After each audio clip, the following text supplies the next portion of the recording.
I heard about a game today that got updated. What was it? Oh, this is going to be great. You ready? The Division 2 got a big update recently. What? Yes, I know, right? Like, why are they still updating this game? Apparently it got like a new co-op mode, and they updated some of like the systems. So they I think they called it expertise or something. And the more you use certain weapons or like an actual individual weapon, the more you can put into it. I assume it's more grind for the people that are still playing it. Oh, yeah, that makes sense. Because that's kind of what they keep adding is like grind elements so that for the people that are still playing, there's still something to achieve. But I was so surprised that they're even still working on the Division 2. Yeah, that's a weird choice. I mean, I guess if you have a live service game and there are still people playing it, then I suppose you're winning. But like, were there cosmetics in that game? I guess they're like real money, anything? Yeah, there was cosmetics. I think there were also like season pass type stuff, but I didn't. Even that, I wasn't sure if they were still releasing the season pass stuff. But I guess they are, and I guess there's still enough of an audience that they're still doing stuff with it. I'll tell you, I like the game. It just got repetitive. Yeah, you were all in on that thing. Oh, I really liked I like the cover-based shooter. I like the story. I like the way it plays. I liked, getting into some of the builds. I liked a lot of it, but it just like by the end of it, I was just like, we're just doing the same stuff over and over again. I admittedly never got into raids, the 8-person raids, and we still haven't done that in Destiny, so I'm not surprised at all that we never did it in Division 2.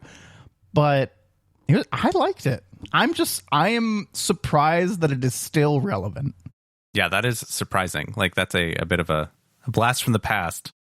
I thought Division 2 only existed to be a comparison tool for like every other game that comes out. Because when Outriders came out, they're like, yeah, it's like Division 2 crossed with somehow like. And then when basically whenever any cover-based shooter comes out, they're like, yeah, it's like Division 2 crossed with. And it's just so true that like Division 2 is the epitome of cover-based shooter, MMO cover-based shooter. They've made it. They've genre-defining game.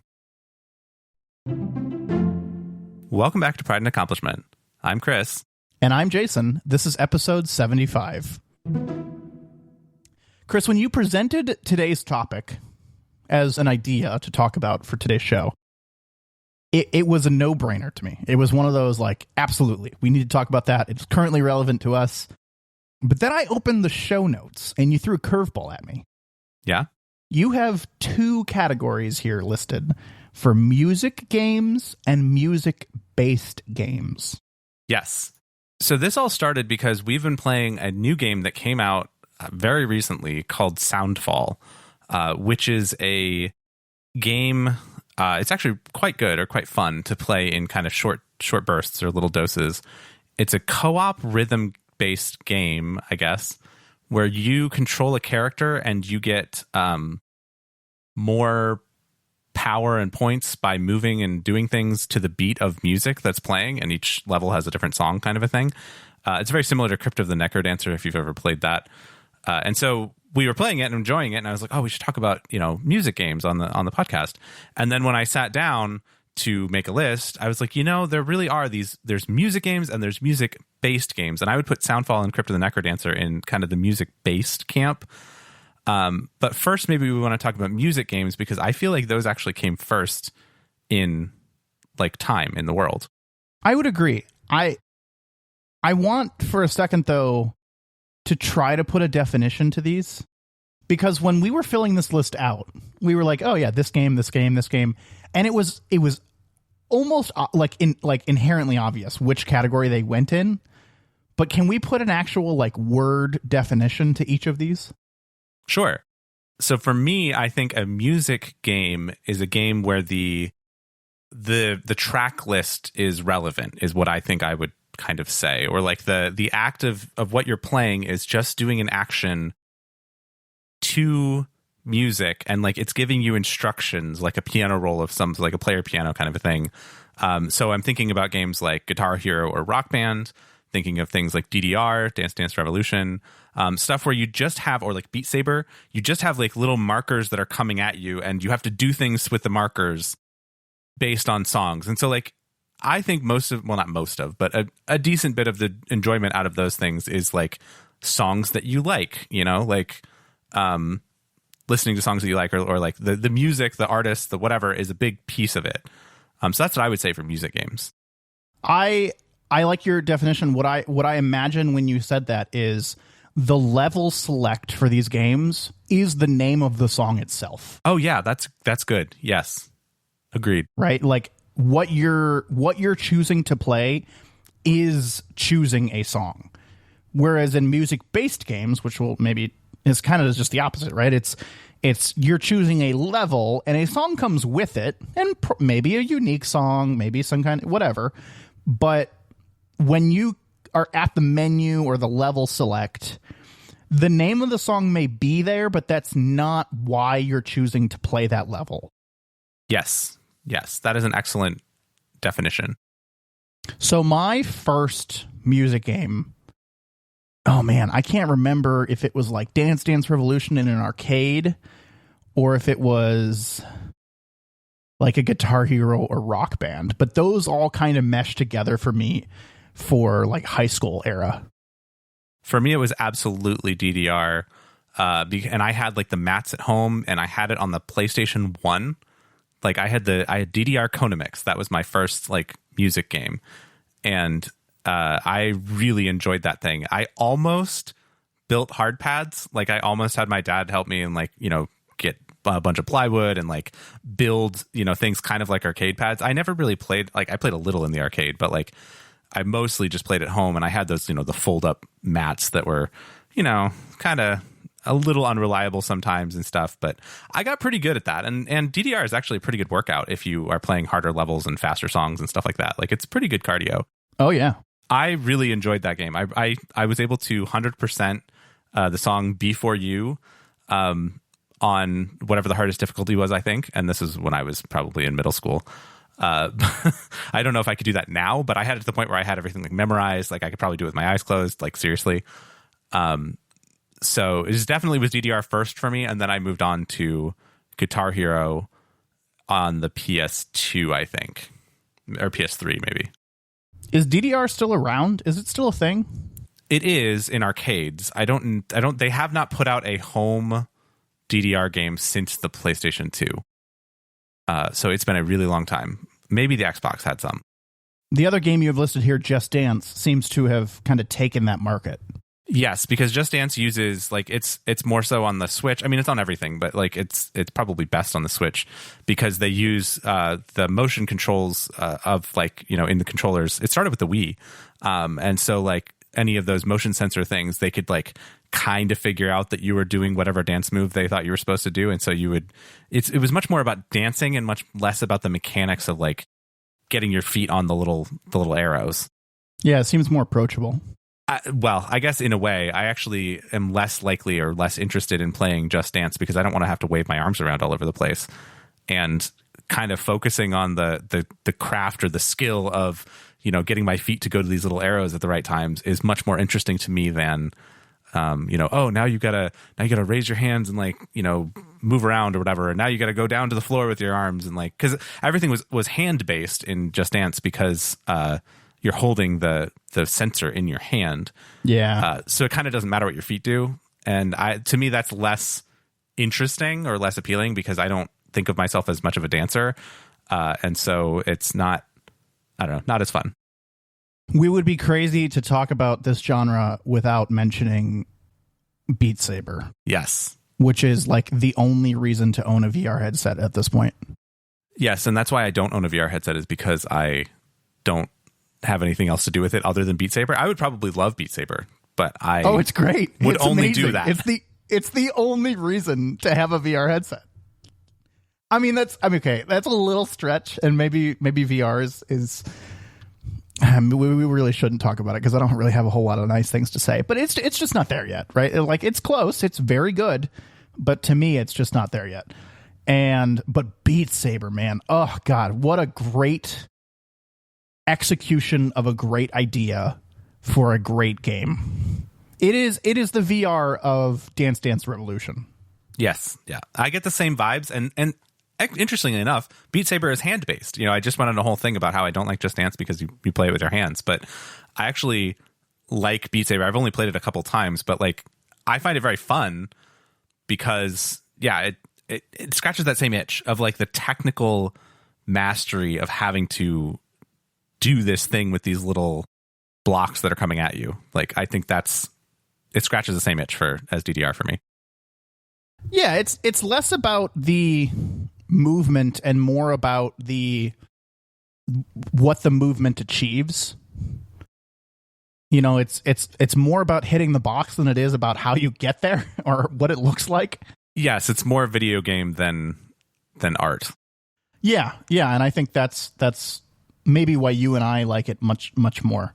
The one thing I do like about Beat Saber is you talk about a good workout. Some of the harder levels in Beat Saber, even though I want to say you're just moving your arms, but you're not. Like you're sometimes you're having to duck or you're having to move side to side to dodge. Essentially, like they're like laser walls almost. Mm-hmm. And what a great workout! But it is also the quickest way to make your VR headset like the sweatiest it's ever been.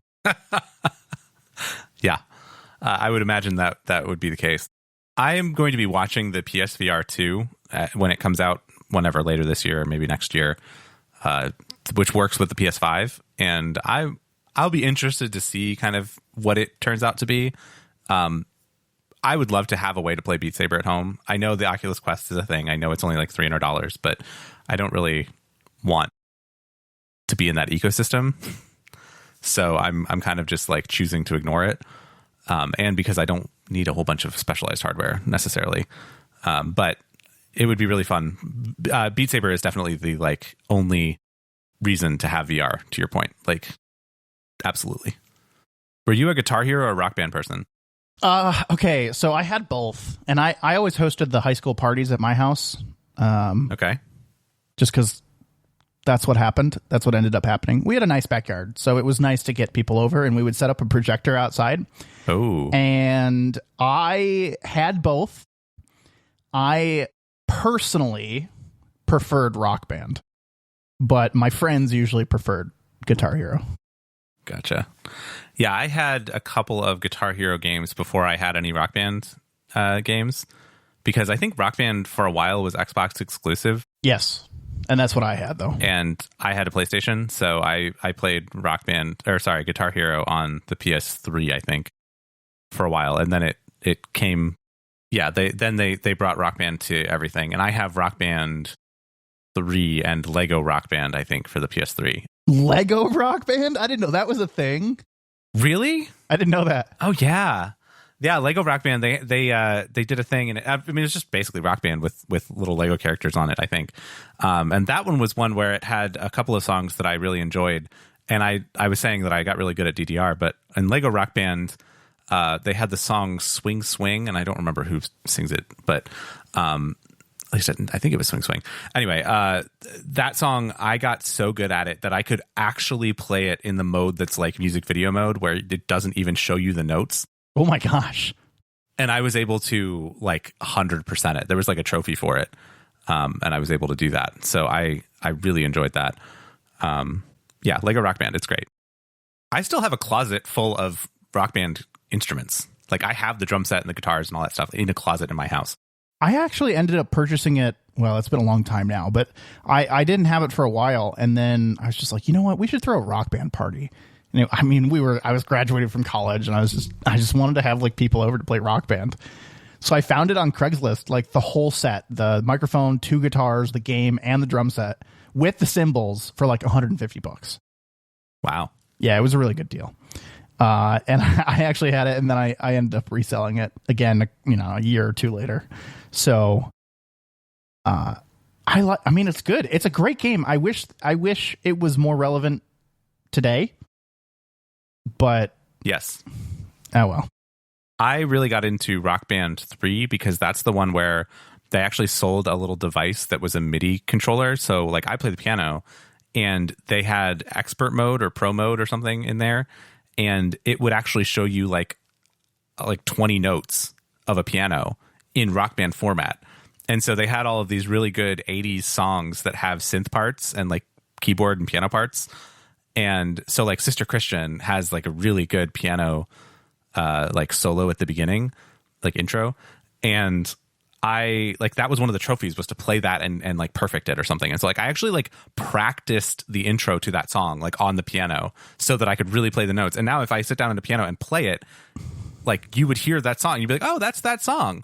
Like it's really the notes of the actual song in the same key and the whole bit. Like it was really a really cool idea, and it's kind of a shame that it fell off, but like it was one of my favorite rhythm game experiences.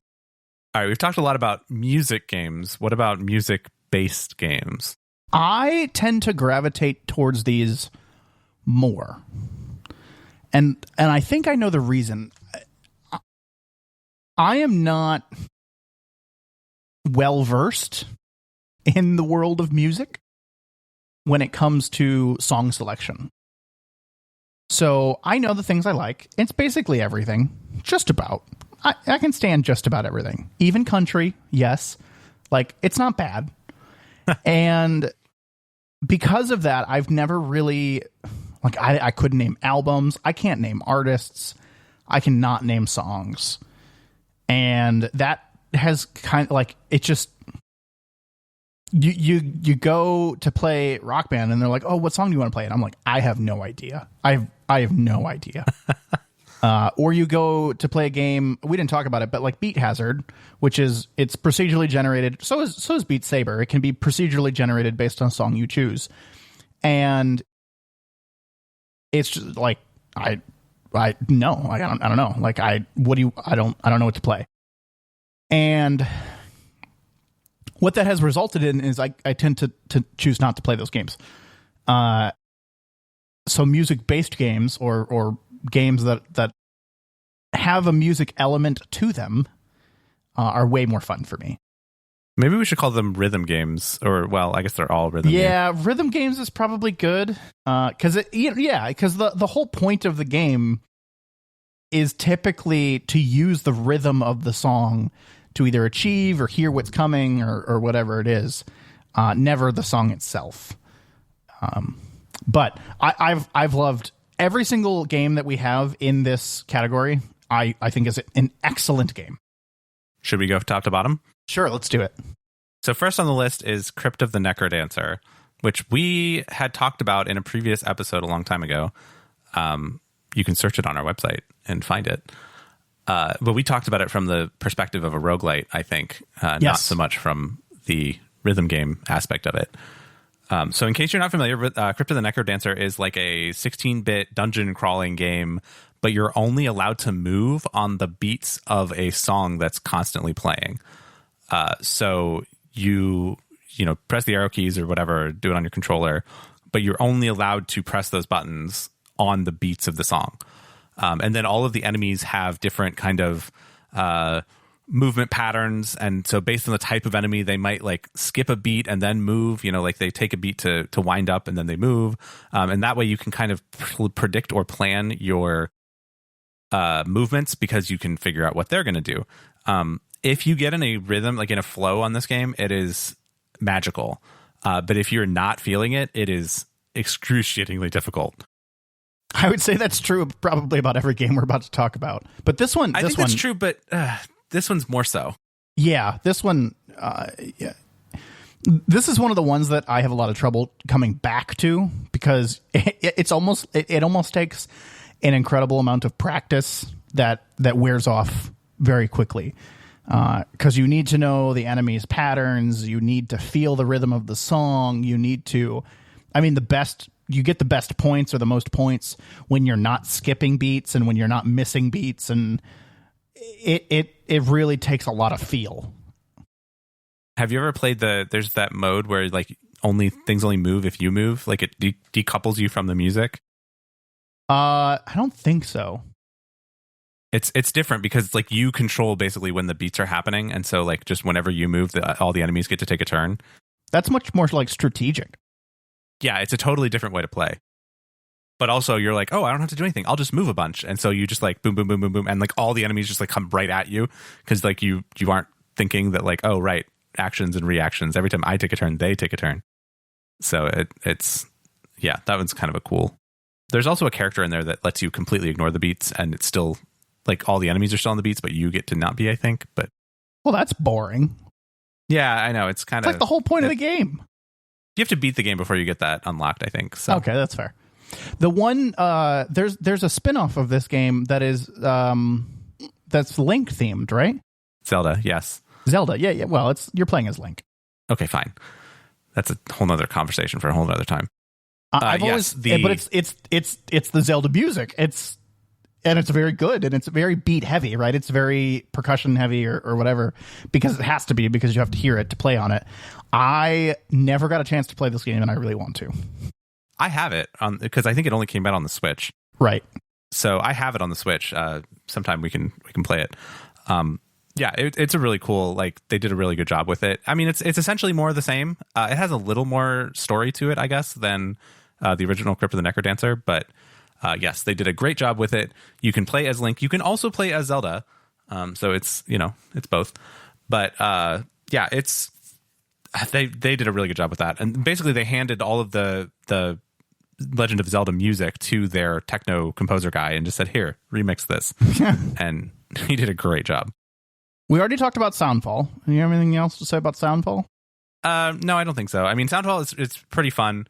We haven't really gotten through the first world yet, but it's co-op, which is also really cool. And it has a little bit of like an inventory and RPG element to it in between levels. So that's pretty neat. I think that game has a lot of depth to it, I guess. I mean, it's a very indie game to the point where they were asking for reviews on their little Steam update page.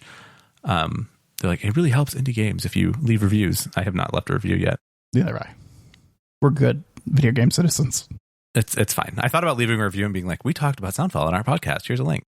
Oh, there you go. Leaving that out in the Steam ether. Shameless self-plug.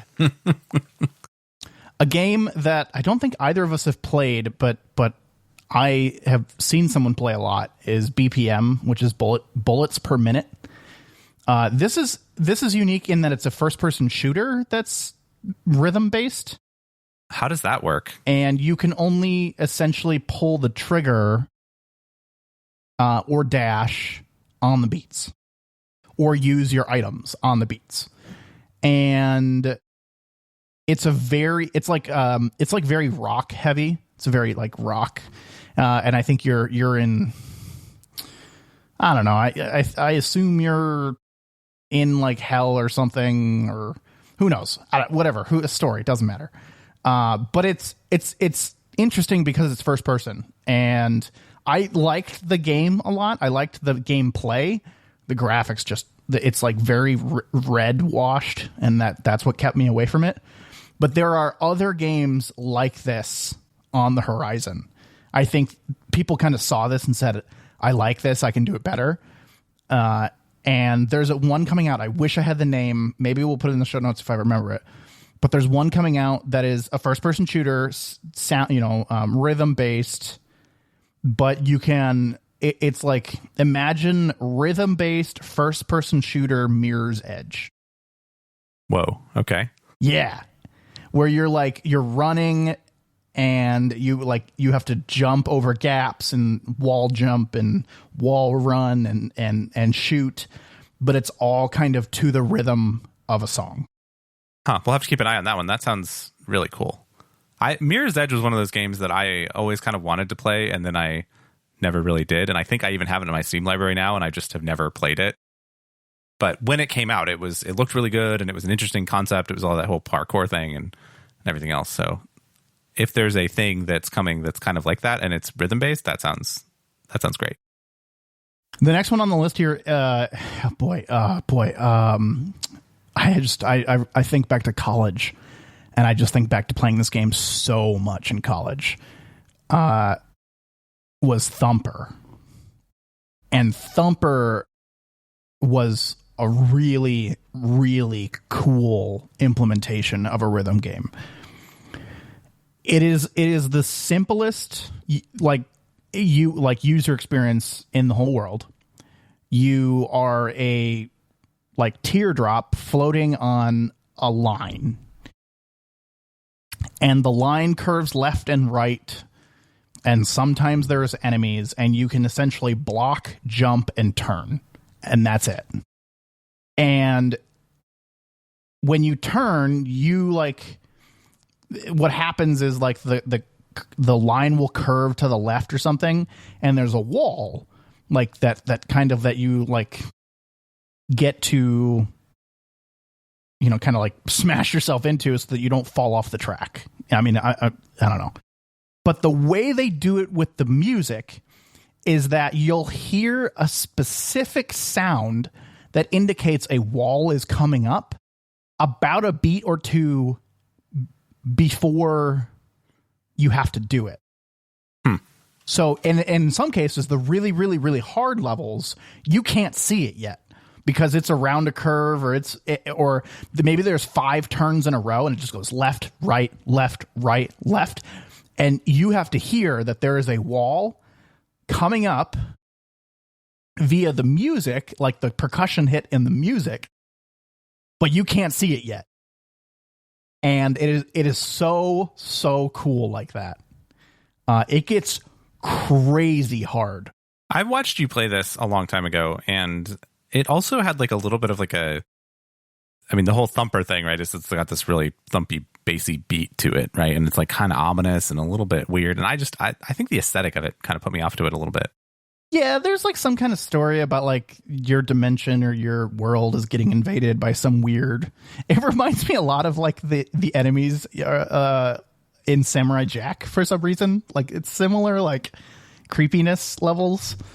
And you have to fight. The way you fight them is they shoot something at you and you have to block it and then essentially slam back down. You jump and slam back down to shoot it back at them.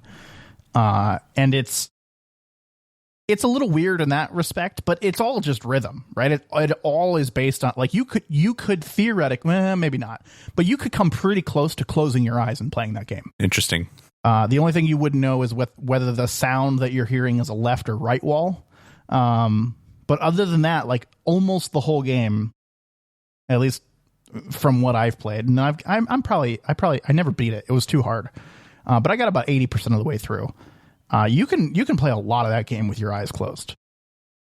This one's interesting because Thumper, they originally had it come out, and then years later, maybe when HTC Vive or the Valve Index was becoming, they made it VR. Oof. Where you could sit it was a seated VR experience where you would sit and it would be kind of the surround sound would be a little bit more important.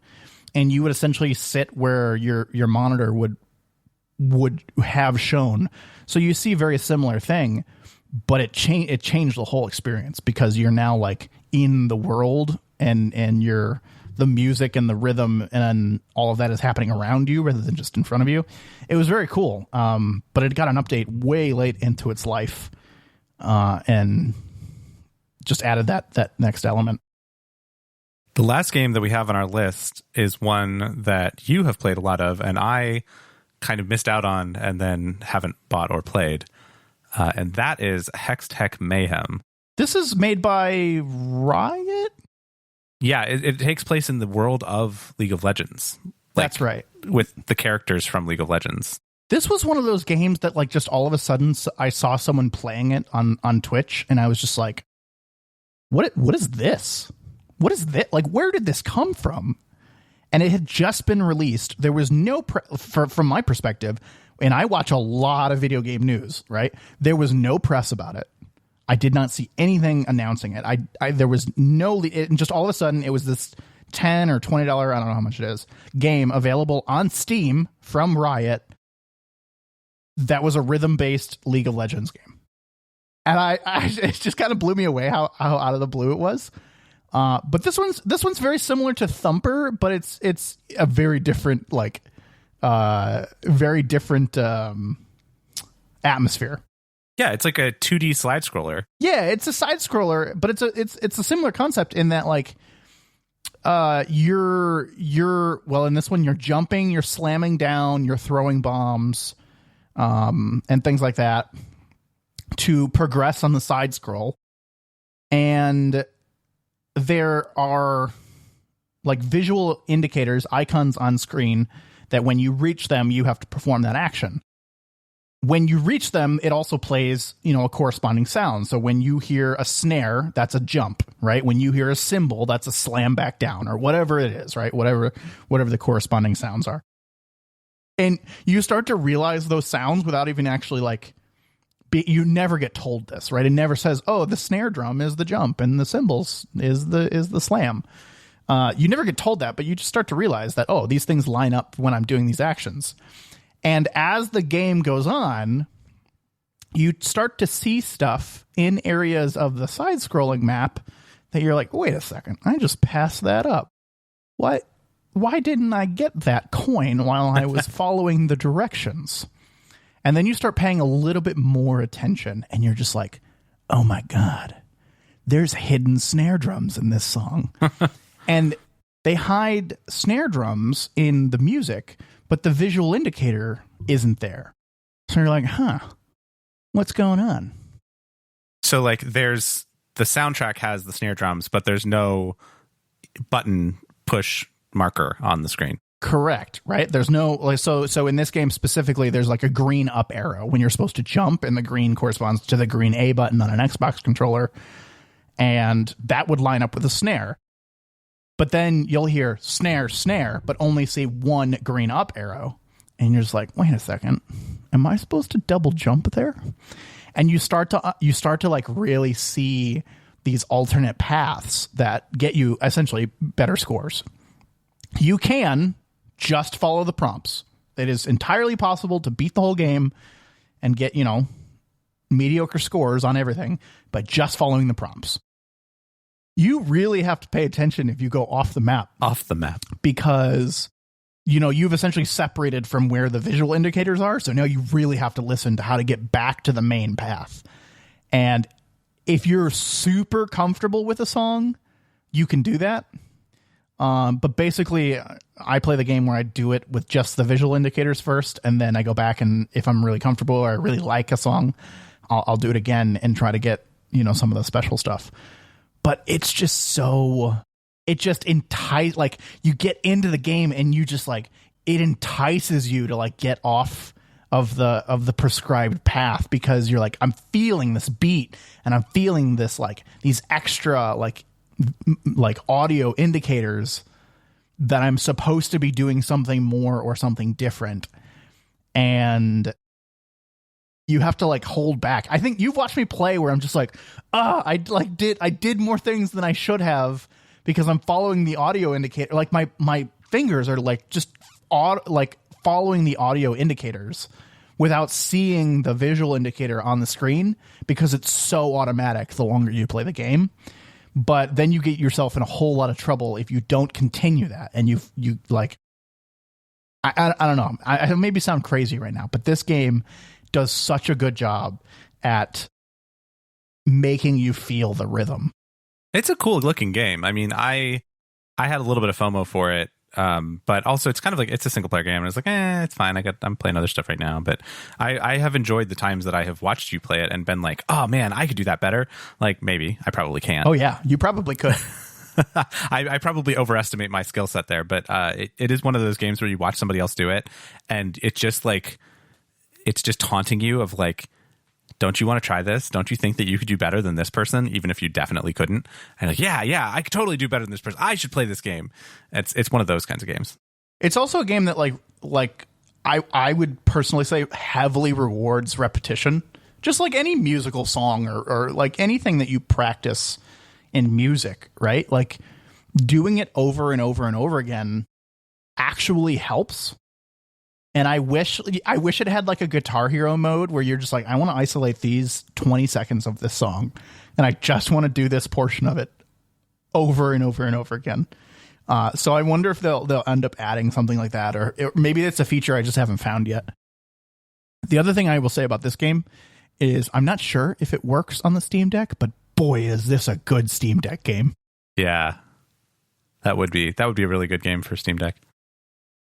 That was one thing I was thinking when we were playing Soundfall, is like this will do nicely on the Steam Deck once we have Steam Decks. Anyway, I guess I'll wrap that up. I have only nice things to say about Hextech Mayhem. It is relatively cheap. I think it's $10, $15, $20. I don't know. It is, if you're into rhythm games, it's great. If you're into the League of Legends lore, it's a side story to that.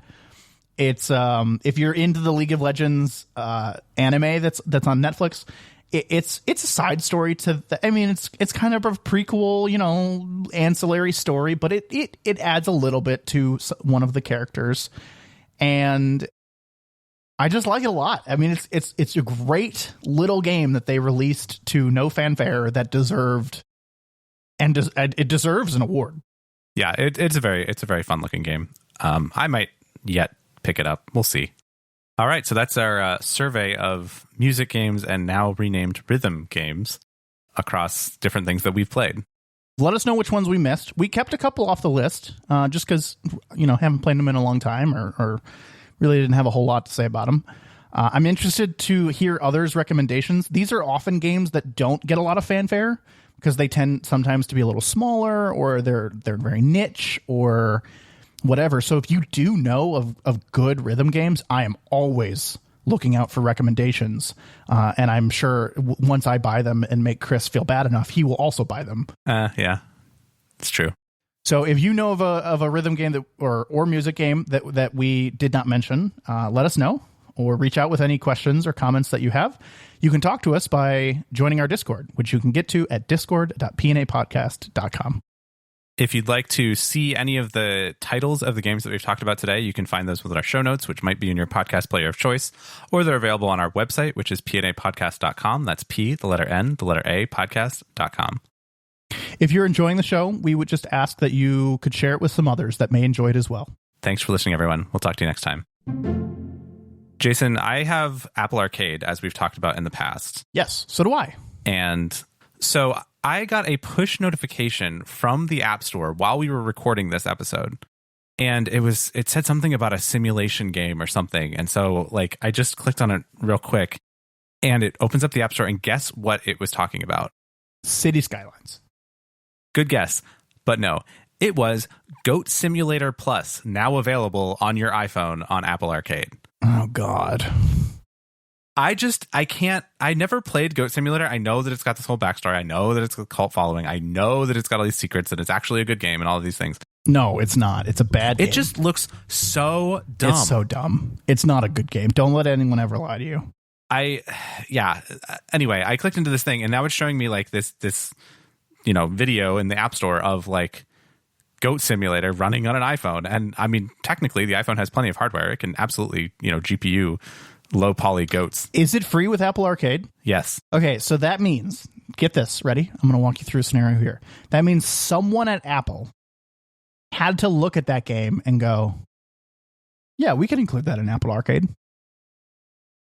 And then played the game and then approved it to distribute to millions of people, and then paid that developer for the privilege for Goat Simulator. I mean, Goat Simulator itself has been on the App Store for $7. You can buy it, and then you can buy its expansions on the App Store. Why does this game need expansions? It has lots of them. Oh, God. You going to do the actual post show or no? Yeah. Last episode, we talked about my foray into the mechanical keyboard hobby. And just a little bit of follow-up on that, I did actually buy a Keychron Q3, and it should be here on Friday. So have you bought all of the other components yet? So I tried to actually buy the Keychron Q3. I bought some more switches for my K3, some low-profile switches that are linear instead of tactile, because I've never had linear switches before, so I'm kind of curious about that. And I got a wrist rest and a carrying case for my K3, all these things because Keychron has expensive shipping because they ship straight from China. But if you get a keyboard, then it's all like included. So like you only pay shipping once. Because the keyboard is like, because normally they do it by weight, but a keyboard is heavy enough that they're just like, yeah, once you pay the $20 shipping or whatever it is to ship this keyboard, we'll just put whatever else you want in the box. So you got new switches for your K3. Did you get switches for your Q3?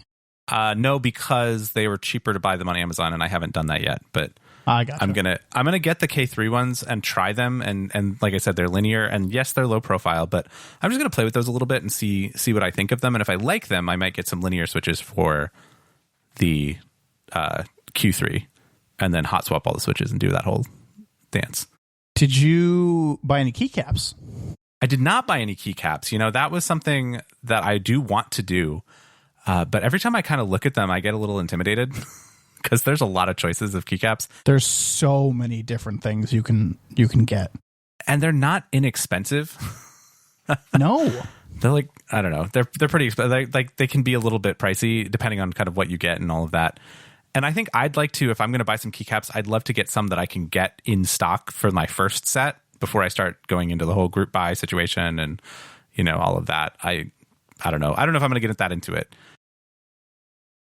What kind of sound profile are you going for?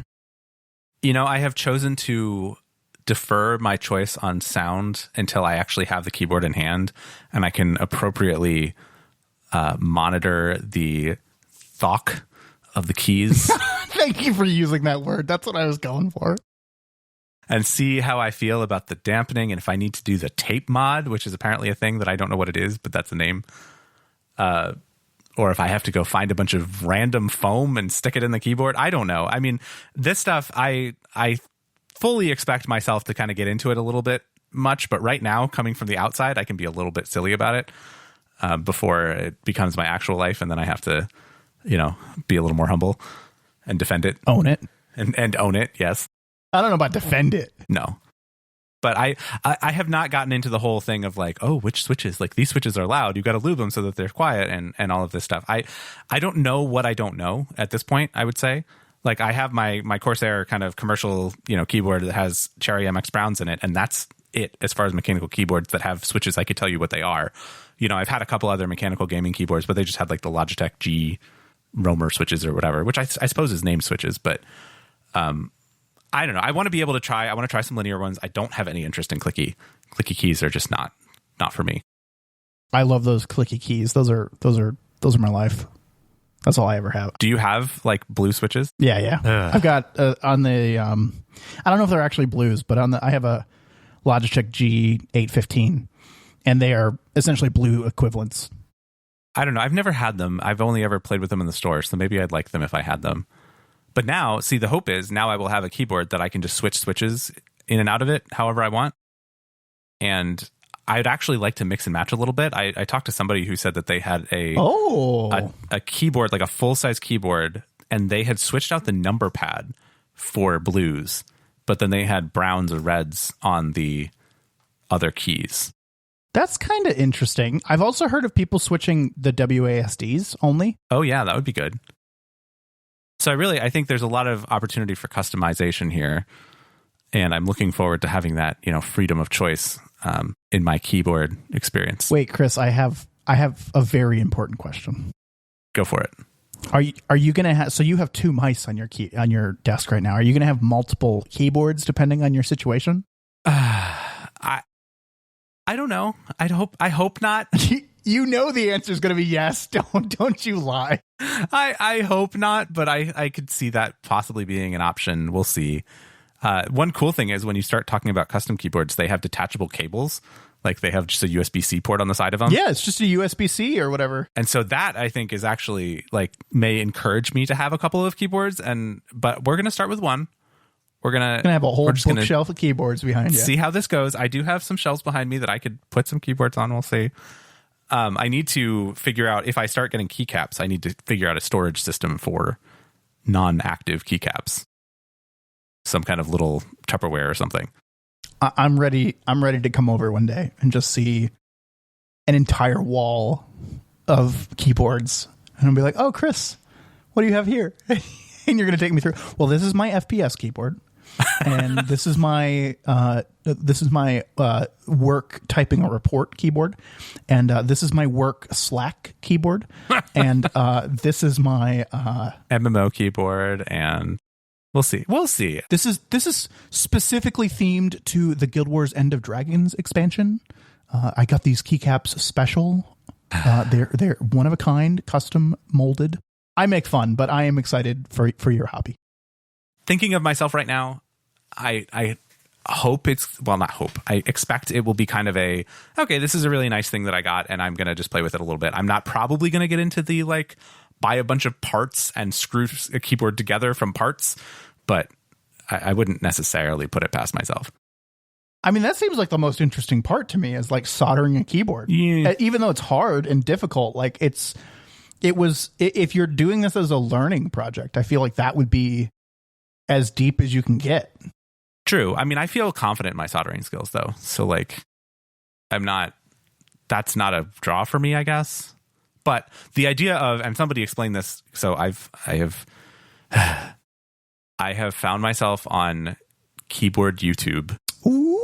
Watching a few people talk about keyboards, and one of them said, and I don't remember which one it was, but they said, you use these things, you use a keyboard every day, all the time, and if you build yourself a keyboard, you kind of get this feeling of pride and accomplishment out of it, of this is a thing that I built for my craft and I use it to do this thing. That is probably the most likely argument that would get me to actually solder my own keyboard, was the artisan discussion of a craftsman uses tools that he has made with his own hands, or something like that. Way to turn it around and put the title of the show in there. Very good. We got to get the shameless plugs in there whenever we can.